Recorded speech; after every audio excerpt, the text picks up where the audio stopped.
Сәлеметсіздер ме? Бүгінгі тақырып, төртінші тақырып, басқару шешімдерін қабылдау процесі. Бұл ұйымдық тиімділік пен стратегиялық дамудың негізгі тетігі болып табылады. Неліктен басқару шешімдері маңызды? Қазіргі ұйымдардың тиімді қызмет етуі басқару шешімдерінің сапасына тікелей байланысты.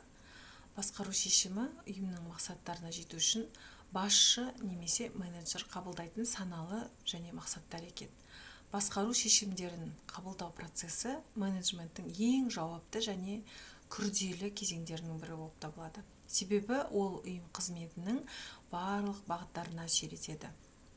Әрбір шешім ұйымның болашағын айқындайды. Анықтамасына келетін болсақ, басқару шешімі белгілі бір басқару жағдайында туындаған мәселені шешуге бағытталған бірнеше баламаның ішінен таңдалған әрекет нұсқасы. Ол ұйым қызметін реттеуге және оның дамуын қамтамасыз етуге бағытталған. Мақсатқа бағытталуы саналылық және баламалар. Яғни шешім нақты мақсатқа жетуге бағытталады, шешім саналы түрде қабылданады және таңдау үшін бірнеше нұсқа қарастырылады. Басқару шешімінің негізгі сипаттамалары ол жауапкершілік, нәтижеге бағыттылық және орындалуы. Басқару шешімдерінің рөлі мен маңызына келетін болсақ, ол ұйымның стратегиялық, тактикалық және оперативтік қызметін айқындайды. Дұрыс қабылданған шешім ұйым тиімділігін арттырады. Қате шешім керісінше шығындарға және басқару дағдарысына келуі мүмкін. Ұйым мақсаттарын жүзеге асыру бұл шешімдер стратегиялық бағыттарды анықтайды және іске асырады. Ал тиімді ресурсты тиімді пайдалану бұл адам, қаржы және материалдық ресурстарды оңтайлы бөлуге, тәуекелдерді азайту ол әлеуетті қауіптерді болжау және азайту шаралары, ал тұрақты дамуды қамтамасыз ету ол ұзақ мерзімді өсу және бәсекеге қабілеттілікті қолдауды білдіреді. Басқару шешімдерінің жүктелуі бұл шешім қабылдау процесі тиімді ұйымдастыруға және дұрыс әдістерді таңдауға көмектеседі. Деңгейіне қарай жүктеледі оперативтік шешімдер, тактикалық шешімдер және стратегиялық шешімдер болып. Оперативтік шешімдер бұл күнделікті қызметті басқару, қысқа мерзімді нәтижелерді кезінде пайда болады. Тактикалық шешімдер орта мерзімді жоспарлау, бөлімдер деңгейінде басқару кезінде қабылданады. Ал стратегиялық шешімдер ұзақ мерзімді даму, жоғары басқару деңгейінде қабылданады. Мазмұнына қарай қабылдау әдісі бойынша және экономикалық шешімдер, ұйымдастырушылық шешімдер және әлеуметтік шешімдер болып бөлінеді.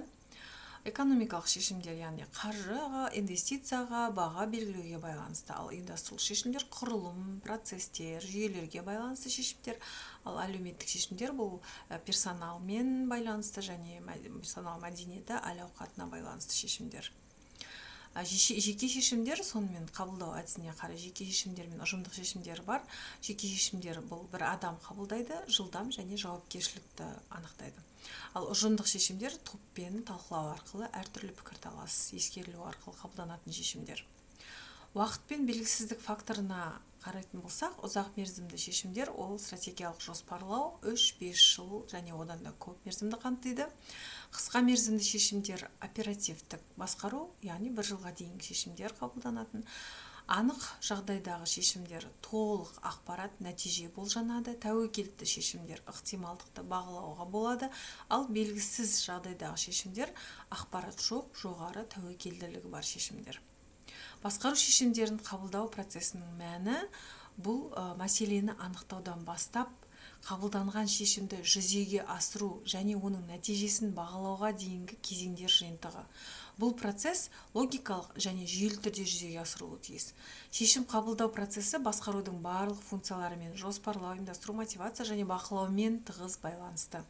Әрбір кезең алдыңғысының нәтижесіне негізделген.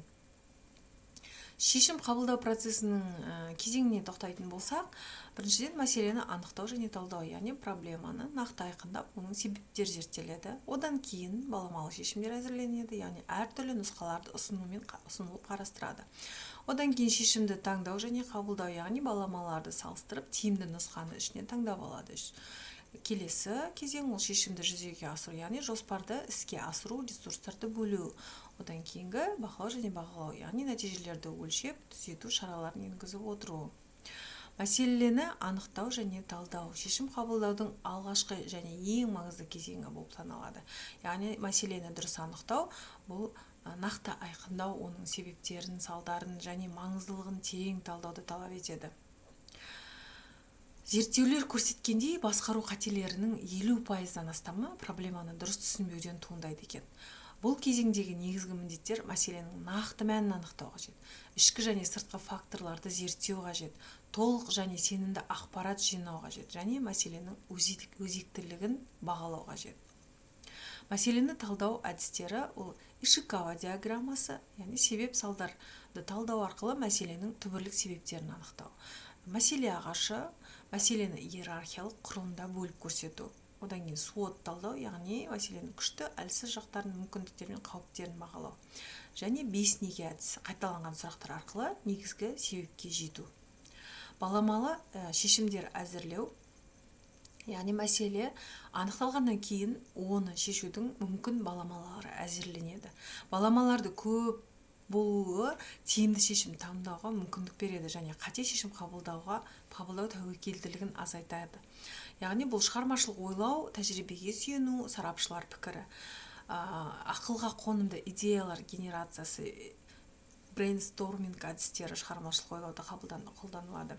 Және өткен кезеңдердегі ұқсас жағдайларды талдау бұл тәжірибеге сүйену әдісі және сарапшылар пікірі, яғни білікті мамандардың кеңестері мен ұсыныстарын ескеру. Баламалар санының оптималды болуы. Зерттеулер баламаның санының шешім сапасын әсерін көрсетеді. Яғни 1-2 баламаламау, 3-5 немесе 6-10 бала. Оптималды баламалар саны 3-5 аралығында өте көп нұсқа таңдау параллелісіне алып келуі мүмкін. Шешімді таңдау және қабылдау бұл кезеңде баламалар салыстырылады, ең тиімді нұсқа таңдалады. Таңдау кезінде көптеген факторлар ескеріледі. Яғни экономикалық тиімді мау, тәуекел деңгейі қаншалықты, стратегиялық сәйкестігі қаншалықты, ресурстардың жеткіліктілігі, мөлшері қаншалықты, адами факторлар ескеріледі және уақыт шектеулері де ескеріліп отырады. Шешім қабылдау жеке немесе ұжымдық түрде жүзеге асырылуы мүмкін. Стратегиялық шешімдер көбінесе ұжыммен қабылданады, ал оперативтік ол жеке түрде. Шешім қабылдау критерийларына келетін болсақ, ол тиімділік критерийі бойынша, орындалу мүмкіндігі бойынша, стратегиялық сәйкестігі және тәуекелді бағалау бойынша. Яғни шешімнің экономикалық тиімділігі шығындар мен пайда ара қатынасы бойынша көрсеткішін бойынша орындалу мүмкіндігі, ресурстар, уақыт, технологиялар және құзыреттердің болуына байланысты. Тәуекелдік ол әлеуетті қауіптер мен олардың ықтималдылығын талдау және стратегиялық сәйкестік, яғни ұйымның ұзақ мерзімді мақсаттары мен құндылықтарына сәйкестігін бағалау арқылы қабылданады. Қабылданған шешімді жүзеге асыру кезеңінің негізгі міндеттері бар. Ол жүзеге тиімді асыру үшін сапасына тікелей байланысты ол міндеттер атқарылуы қажет. Яғни нақты іс-қимыл жоспарын әзірлеу, біріншіден тапсырмалар, мерзімдер, ресурстарды қандай уақытта, қандай тапсырмаларды, қандай ресурстар арқылы жүзеге асыру керек. Осы іс-қимылды жоспарлауды әзірлеу керек, нақты әзірлеу қажет. Одан кейін жауапты орындаушыларды тағайындау, яғни құзыреттілік пен өкілеттіліктер. Ресурстарды бөлу, яғни қаржы, адам капиталын, материалды қамтамасыз ету, осылардың барлығын тиімді бөлу. Коммуникация жүйесін құру, ақпарат алмасу және үйлестіру, яғни осы ресурстарды пайдалану барысында шешімді жүзеге асыру барысында өзара ақпарат алмасу өте лояльды түрде болу қажет.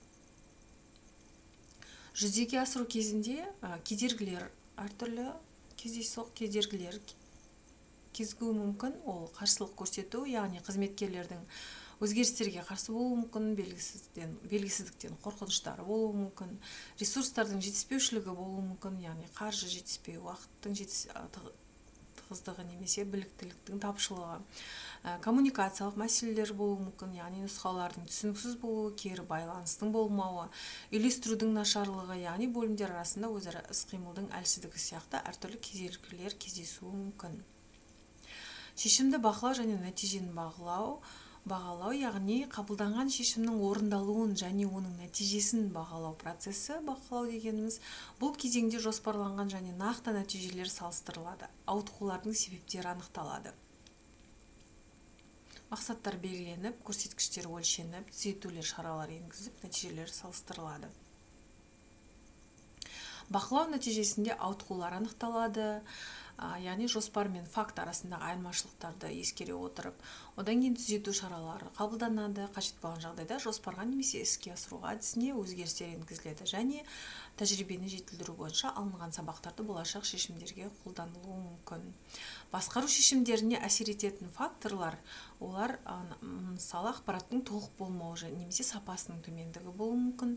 Уақыт шектеулері, шешім қабылдауға қолжетімді уақыттың мөлшері, мысалы тәуекел және белгісіздік, яғни болашақта болжау қиындығы және тәуекел деңгейінің әсер етуі.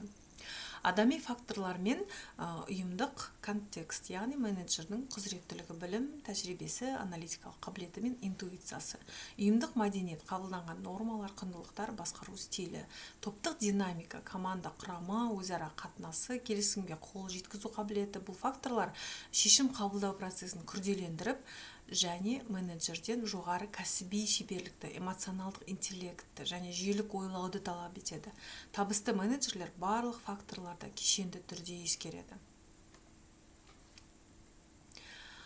Қиындықтар мен олардан шығу жолдары бар, яғни негізгі қиындықтар ол ақпараттық асқын, жүктеме, яғни артық мәліметтер шешім қабылдауды қиындатады. Когнитивті қателер, жеке алғанда стереотиптер мен бейімділіктер, эмоционалдық әсер, жеке алғанда стресс пен қысым нәтижесінде рационалдылықтың төмендеуі, топтық ойлау, келісімге ұмтылу, сын тұрғысынан ойлауды басып тастайды. Саяси ойындар, жеке мүдделер ұйымдық мақсаттардан басым болуы.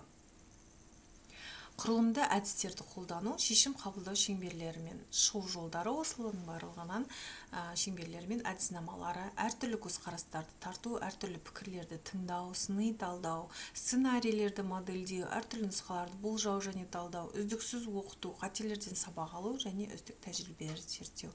Осы қиындықтардан шығудың жолдарын көрсетеді. Назарларыңызға рахмет.